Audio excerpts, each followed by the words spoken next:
నిన్న మన ప్రధాని మోడీ గారు ఢిల్లీలో ఇచ్చినటువంటి ఆ సమ్మిట్లో చేసిన ఉపన్యాసం చూస్తుంటే చాలా ఆశ్చర్యం వేసింది. ఉపన్యాసం బాగా చెప్పుండొచ్చు, కానీ వాస్తవాలు చెప్పాలి కదా. ప్రధానమంత్రి అన్నప్పుడు సహజంగా వాస్తవాన్ని చూస్తాం మనం. ఆయన 2-3 ఎగ్జాంపుల్ చెప్తాను, అది కూడా చెప్పక్కర్లే. మేము వచ్చిన తర్వాత కరప్షన్ నిల్లైపోయింది, కాంగ్రెస్ పార్టీలో కరప్షన్ పెరిగింది, ఇక్కడ డెవలప్మెంట్ వచ్చింది అంటున్నాడు. మరి మీరు వచ్చాకనే కదా నిర్మలా సీతారామన్ స్వయంగా చెప్పింది. నిన్న కాక మొన్న 16.5 లక్షల కోట్ల రూపాయలు ఎన్పిఏకి వచ్చింది టిప్స్ ఆమె చెప్పింది. 2014లో 2 లక్షల కోట్లు ఉంటే ఇప్పుడు 16 లక్షల కోట్లు అయింది. మరి ఇదేమైంది?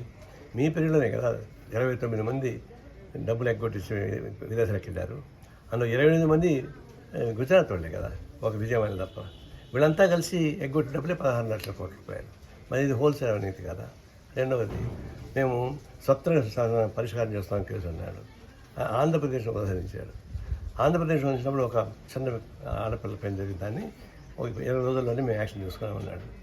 మరి 11 ఏళ్ళుగా అనేక రకాల ఆర్థిక కేసులు ఉన్నటువంటి జగన్మోహన్ రెడ్డి బెయిల్ పైన ఉన్నాడు. ఇంతవరకు కోర్టుకు పోలే. కోడికత్త కేసు ఆయన కోర్టుకే పోలే. వైఎస్ వివేకానంద రెడ్డి హత్య కేసు ఇంత 6 ఏళ్ళు అయిపోయింది, ఇంతవరకు దానికి పరిష్కారం కాలే. మరి ఇవంతా ఏం చెప్తారు? తర్వాత గుజరాత్లో జరిగింది కానీ, లేదంటే కాశ్మీర్లో జరిగిన విషయాలు చెప్పారు. ఆడ కూడా బీజేపీ వాళ్ళకి మాత్రం బెయిల్ ఇచ్చి పంపించారు. ఇది ఒకటి. డెవలప్మెంట్ మీద భారతదేశంలో ఉన్నటువంటి మిలీనియర్స్ ఎక్కువ మంది బయటకు వెళ్ళిపోతారని నిన్నే వార్త వచ్చింది ఇక్కడ నుంచి. అంటే వాళ్ళు వెళ్ళడం అంటే సంపద పోయినట్టు లెక్క.